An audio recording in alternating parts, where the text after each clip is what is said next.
नमस्कार. America America भारतीय soul या माझ्या यूट्यूब चॅनलवरती आपलं स्वागत आहे.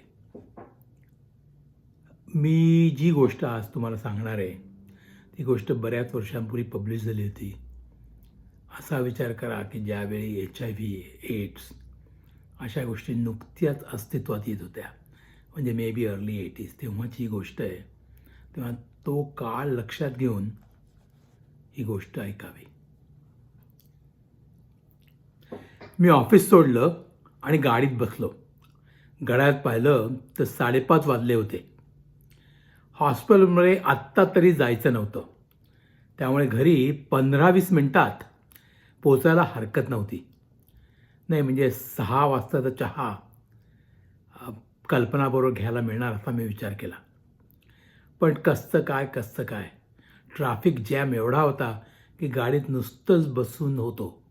म्हणजे 5ला नका की 6ला वेळ तेवढाच लागणार, कारण उशिरा निघालं तर ट्रॅफिक कमी असतो. आणि बसल्या बसल्या मला ऑफिसमधल्या प्रसंगाची आठवण आली. माझं नाव अविनाश. ऑर्लँडोमध्ये मी गेली 15 वर्ष मेडिसिनची प्रॅक्टिस करतो आहे. त्यामुळे असं वाटतं की आपण सगळं काही पाहिलेलं आहे आणि आपल्याला कशाचंच आता आश्चर्य म्हणून वाटणार नाही. आणि मग अशा वेळी एखादा पेशंट असा येतो आणि मनाला धक्का देतो आणि बुचकळ्यात पाडतो. आता आजचीच गोष्ट घ्या ना. काम जरा लवकर संपलं होतं. 4:15 4:30 वाजायला आले होते. 2-4 फोन मेसेजेस क्लिअर केले की काम झालं. आणि अजून तरी हॉस्पिटलमधनं काही कॉल आलेला नव्हता.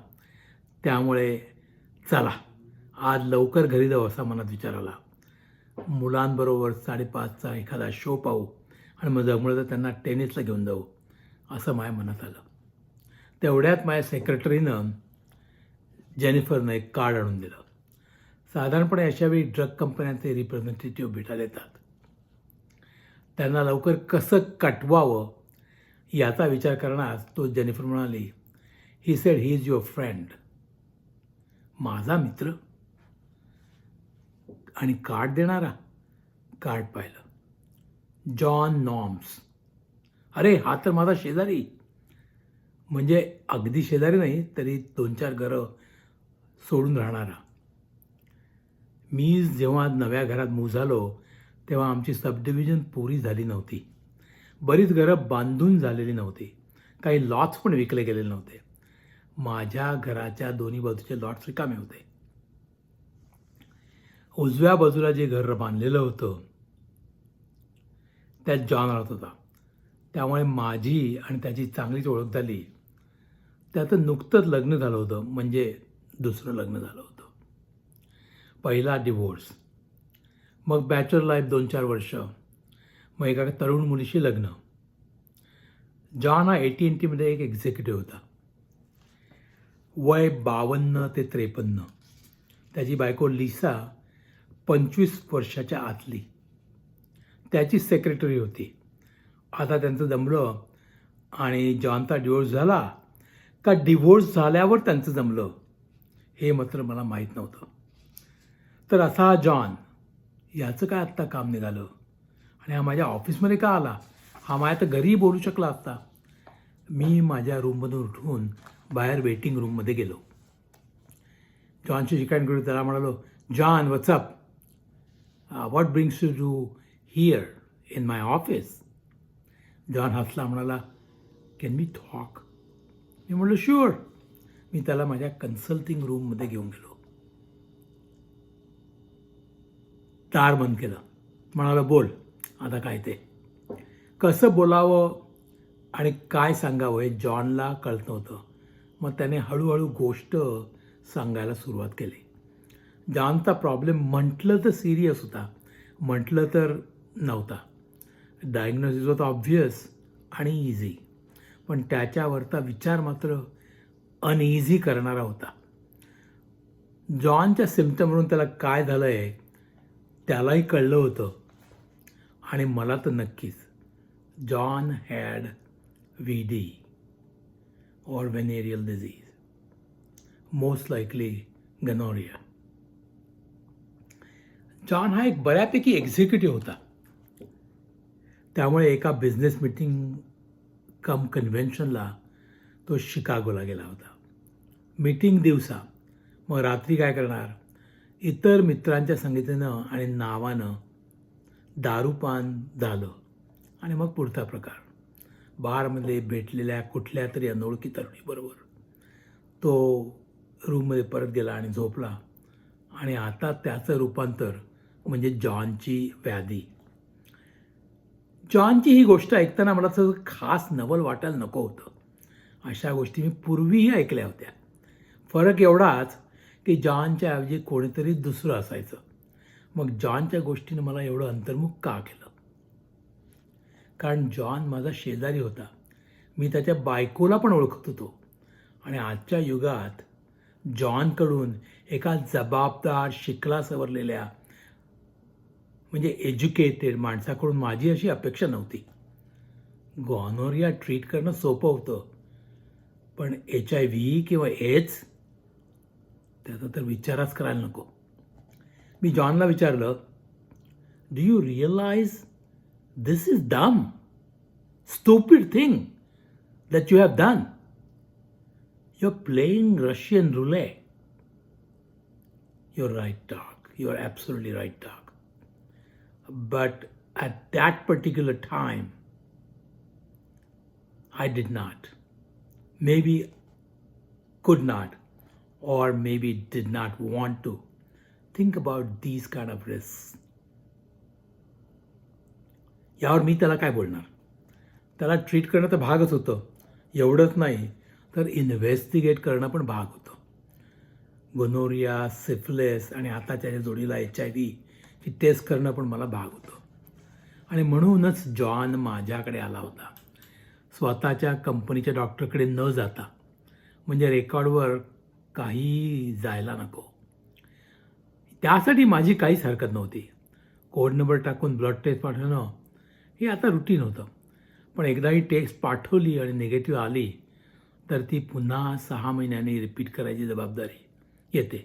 कारण टेस्ट पॉझिटिव्ह व्हायला काही दिवस लागतात. त्यामुळे एक्सपोजर झाल्यावर लगेच जर टेस्ट केली तर नेगेटिव्ह असायचा चान्स असतो. एक्सपोज और एक्सपोजर या शब्दाची मलाच जरा गंमत वाटली. पण माझ्यापुढे दुसरा मोठा एक प्रश्न होता. लिसाला कसं सांगायचं? तिला तर सांगायलाच पाहिजे, कारण त्याची बायको उर्फ बेड पार्टनर. तिला माहीत असणं तिचा हक्क होता. दुसरं म्हणजे तिला जर ट्रीट केलं नाही तर पिंगपॉंगच्या गेमप्रमाणे जॉनला पुन्हा इन्फेक्शन होणार. त्यामुळे तिला जॉनबरोबर ट्रीट करणं जरुरी होतं. पण तिला काय सांगणार? जॉन पुढे हा प्रश्न मांडताच त्याने नुसतेच खांदे उडवले. तो स्वतःहून सांगेल अशी अपेक्षा करणं वेड्यासारखं होतं. पण एक डॉक्टर म्हणून माझी काहीतरी जबाबदारी होती की लिसा गेट्स ट्रीटेड. आणि नंतर नाही, आणि ती तर काय इनोसंट बायस्टँडर. तिचा काहीही दोष नसताना तिला जर काही रोग झाला तर त्याला जॉन जबाबदार होता. पण तिला ट्रीटमेंट कशी देणार? तिला सांगणार काय, जॉन बाहेर खायला गेला होता आणि शेण खाऊन आला म्हणून, आणि आता तुलाही ट्रीटमेंट घ्यावी लागणार म्हणून? हे तर शक्यच नव्हतं. आणि मग काय, कितपत खोटं बोलावं लागणार? त्यात माझा वाटा किती? त्यात माझी नैतिक आणि लीगल जबाबदारी किती? प्रश्नांना उत्तरं नव्हती, पण मार्ग काढणं भाग होतं. कारण जॉन स्वतःहून काहीच करणार नव्हता. इतर कोणी पेशंट असतात त्याच्यावेळी जबाबदारी टाकून मी मोकळा झाला असतो. पण येथे तसं करणं शक्य नव्हतं. टेस्ट परत येईपर्यंत वाट पाहायची माझी तयारी नव्हती. एक शक्यता अशी होती की काहीतरी खोटं सांगून तिला ट्रीट करायचं. म्हणजे जॉनला थ्रोट इन्फेक्शन झालं आहे, ते तिलाही होण्याची शक्यता आहे, म्हणून आधीच ट्रीटमेंट देणं वगैरे वगैरे वगैरे. पण तिची ब्लड टेस्ट कशी करायची? का जॉनची ब्लड टेस्ट पॉझिटिव्ह आली तर पुढं पाहू? विचार करता करता माझी सब डिव्हिजन केव्हा आली ते कळलंच नाही. एंट्रन्सचा कोडच्या पॅडवर माझा कोड नंबर दाबला, दार उघडलं गेलं आणि मी आत गेलो. आमच्या घरी वळताना माझी नजर सहज जॉनच्या घराकडे गेली. त्या घराचं लँडस्केपिंग खूपच सुंदर होतं आणि त्यांनी ते तसं मेंटेन पण केलेलं होतं. त्याचं कारण म्हणजे लिसाला फुलझाडांची एवढी आवड होती की त्यात ती खूप वेळ घालवायची. त्यांच्यावरून घरावरून जाताना माझी नजर तेथेच वळली आणि आजही तसंच झालं. मी पाहिलं तर लिसा यार्डमध्येच काम करत होती. खाली वाकून वीट काढण्याचं काम चाललं होतं. तिने शॉर्ट्स घातल्या होत्या, वर टी शर्ट. फ्लॉरिडामध्ये नेहमीच 80 डिग्री असतं. खाली वाकल्यावर तिचा कमनीय बांधा आणखीनच उठून दिसत होता. माझी गाडी पाहताच तिनं मान वर केली. मला पाहून हात हलवला. मीही हात केला. मनात विचार आला, एवढी सुंदर बायको असताना याला बाहेर जावंसं वाटलंच कसं? त्याला जॉनकडे उत्तर नव्हतं तर माझ्याकडे कुठून असणार आहे? घर आलं. मी गराज उघडून गाडी आत घेतली. मनात विचार चालूच होते, कल्पनाला ही गोष्ट सांगावी का नाही? डॉक्टर पेशंट रिलेशनशिप कॉन्फिडेन्शियालिटीमुळे सांगायचं कसा हा प्रश्नच होता. पण नाव न सांगता गोष्ट सांगता येते असा विचार केला. पण नाव सांगितलं नाही तर गोष्टीतल्या व्यक्ती माहीत नसल्या तर गोष्टीत मजा कसली? असे उलटे सुलटे विचार मनात येत होते. घरात आलो, कपडे बदलले, चहा तयार होता. मनात विचार केला, नाव न सांगता कल्पना गोष्ट सांगून तिचं मत विचारावं. चहा पिताना टेबलाजवळ बसलो. म्हणालो, आज मी एक पेशंट पाहिला. एक का अनेक पाहिल्याशीस? आज काय स्पेशल? कल्पना वाच. मग मी त्याला जॉनचं नाव न सांगता गोष्ट सांगितली. विचारलं, बोल, आता तू काय करशील? आहे तिला अर्थातच व्यक्ती माहिती असल्यामुळे तिनंच मला विचारलं, नॉर्मली तूच काय केलं असतं ते सांग ना. नाही म्हणजे तुझी लिगल जबाबदारी काय? लिगली मी त्याला संधी देणार बायकोला सांगण्याची, पण त्यानं सांगितलं नाही आणि टेस्ट पॉझिटिव्ह आली तर हेल्थ डिपार्टमेंटला कॉन्टॅक्ट करणार. Let them handle it. पण HIV जर पॉझिटिव्ह आली तर मात्र माझी पंचायत. ती का? अगं, एकीकडे पेशंटची प्रायव्हसी तर दुसरीकडे त्याच्या बायकोला सांगण्याची लिगल जबाबदारी आणि मॉरल जबाबदारी पण. म्हणजे धरलं तर चावतं, सोडलं तर पळतं, त्याप्रमाणे. मग आता गप्प बैस, पहा टेस्ट जर काय येतोय ते. मी तिला खाली आवाज आणून म्हटलं, अगं इंडियन नाही आहे, अमेरिकन आहे. कल्पनाचा जीव भांड्यात पडला. जसं काही मॉरॅलिटीचा मत्ता इंडियन लोकांनीच घेतला आहे. पण मग विषय तेवढ्यावरच थांबला. दुसऱ्या दिवशी हॉस्पिटल जाताना जॉनच्या घराहून गेलो. पुन्हा तोच विचार आला. पण मग विचार केला, टेस्ट रिझल्ट येईपर्यंत वाट पाहू. HIV टेस्ट आमच्या हॉस्पिटलमध्ये 3 वेळा करतात. एकदा पॉझिटिव्ह आले दुसऱ्या टेस्टनं कन्फर्म करतात. पुन्हा पेशंट प्रायव्हसीमुळे टेस्ट कम्प्युटरमध्ये चेक करता येत नव्हती. आता ही गोष्ट जे आपण म्हटलं त्याप्रमाणे अर्ली 80s आहे. त्यामुळे टेस्ट रिझल्ट ऑफिसमध्ये यायला 1 आठवडा तरी लागतो. मग पाहू. हॉस्पिटल राऊंड संपल्यावर मी ऑफिसमध्ये गेलो. इतके पेशंट होते की इतर काही विचार करायला वेळच मिळाला नाही. शेवटचा पेशंट संपला तेव्हा जवळजवळ 4:40 झाले होते. मेसेजेस क्लिअर केले की आजचा दिवस संपला. तेवढ्या सेक्रेटरी म्हणाले, someone named Lisa is here to meet you. She said it's personal. आता मात्र मी चमकलो. मी विचार केला, ही लिसा आज ऑफिसमध्ये का आली? तिला काही कळलं तर नाही ना? जॉननं तिला काही सांगायचा चान्स अगदीच कमी होता. पण कदाचित परमेश्वरानं त्याला उपरती दिली आणि त्यानं सांगितलं की काय? का तिलाच काही संशय आला आणि काही अर्धवट कळलं म्हणून खरी गोष्ट काय आहे हे विचारायला आली आहे की काय? आणि तसंच जर असेल तर मी तिला उत्तर काय देणार? खरी गोष्ट कशी सांगणार आणि खोटं तरी कसं बोलणार? त्यातून टेस्ट रिझल्ट अजून आले नव्हते. ते आले असते तर बरं झालं असतं. असं नाही नाही म्हणजे निगेटिव्ह टेस्ट असली तर काहीतरी खोटं बोलून वेळ मारून येता आली असती. आणि पॉझिटिव्ह असली तर मात्र खरं सांगितल्याशिवाय दुसरा मार्ग नव्हता. पण मी जॉनशी बोलून ठरवलं असतं. पण ही लिसा ही आत्ता तिथे टपकली आहे. आता काय करणार? हे सगळे विचार अक्षरशः एका मिनिटात माझ्या डोक्यात आले. सेक्रेटरी म्हणालो, तिला बसायला सांग. मी 5 मिनिटात फोन कॉल संपवतो आणि मग तिच्याशी बोलतो. सेक्रेटरी बाहेर गेली. मी लॅबला फोन लावला. म्हटलं चान्स घ्यावा. लॅब टेक्निशियन म्हणाले, it's too early. We got sample just last evening. आज सकाळी प्रोसेस केलं. प्रिलिमिनरी रिझल्ट यायला अजून 1-2 दिवस तरी लागतील. मी म्हटलं गोनोरिया राहू दे, पण HIV काय? ते म्हणाले सॉरी इट्स कॉन्फिडेन्शियल. मी म्हटलं त्याला तुझ्या सुपरवायझरला दे. माझी आणि तिची बरीच ओळख होती. तिच्या मुलाला मी बरेच वेळा ट्रीट केलं होतं. त्यामुळे ती मला अनऑफिशियली रिझल्ट सांगू शकली असती. पण तिथेही काही लक लागलं नाही. ते म्हणाले sorry it will take at least another day before I could tell you the result. आता काय करणार? विचार केला. आपणच फार विचार करतो. लिसा काय म्हणते ते तर पाहू. मी का एवढा घाबरतोय? मी काही केलेलं नाही आहे. दोषी जॉन आहे. मग मलाच का घाम फुटतोय? छट, हे काही बरोबर नाही. मग लिसाला आत बोलवलं. ती आत आली. माझ्याकडे पाहून हसली. पण त्यात जरा एक प्रकारचा सिरियसनेस वाटला. नेहमीसारखा मोकळेपणा नव्हता. तिनं आत आल्यावर मी दार बंद केलं. मनात म्हटलं मामला जरा गंभीर दिसतोय. ती खुर्चीत बसली. मी तिच्याकडे प्रश्नार्थक नजरेनं पाहिलं.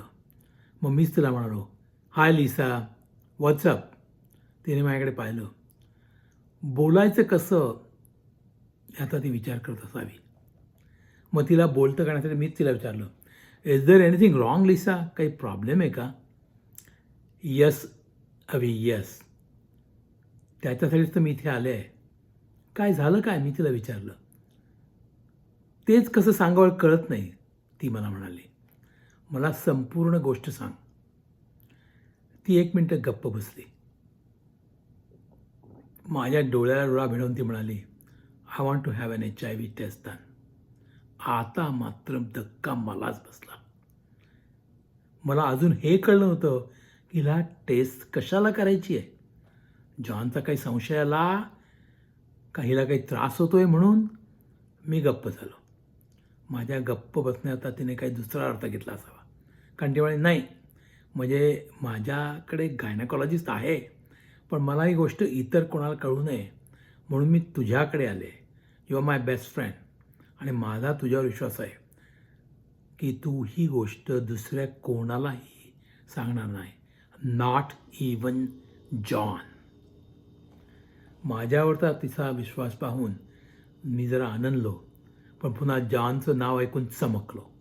जॉनपेक्षा माझ्यावर जास्त विश्वास म्हणजे खरी गोष्ट आहे काय? मी लिसा म्हणा, 1 मिनिट लिसा, 1 मिनिट. मला जर संपूर्ण गोष्ट सांगतेस का?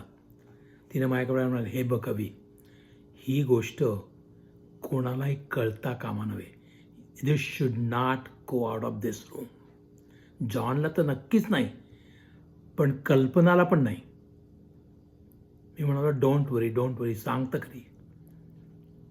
ती म्हणाली, 8 दिवसापूर्वी जॉन एका मीटिंगला गेला होता. मी कान टवकारले. त्यावेळी I had a relation with the swimming pool guy. 1 time only. आता मला जरा भीती वाटते. होत काहीच नाही आहे, पण भीती मात्र खूपच वाटते आहे. त्यामुळे मला ती टेस्ट करून घ्यायची आहे. मी काय बोलणार? हिची टेस्ट केली तर सुंठे वाचून खोकला गेला. पण सुंठे वाचून खोकला गेला म्हणून आनंद मानावा का कोणी कोणाला काय दिलं याचा विचार करून दुःख मानावं हेच मला कळत नव्हतं. सुंठे वाजून खोकला गेला ही माझी गोष्ट तुम्हाला कशी वाटली हे मला सांगा. तुमचे अभिप्राय ऐकायला किंवा लिहून कळवायला विसरू नका. तुमचं काय मत आहे? अशा वेळी मी काय करायला हवं होतं किंवा काय करायला पाहिजे. Should I be counselling these 2 people? Please let me know. Thank you. Have a nice day. जर आवडली तर सबस्क्राईब करा.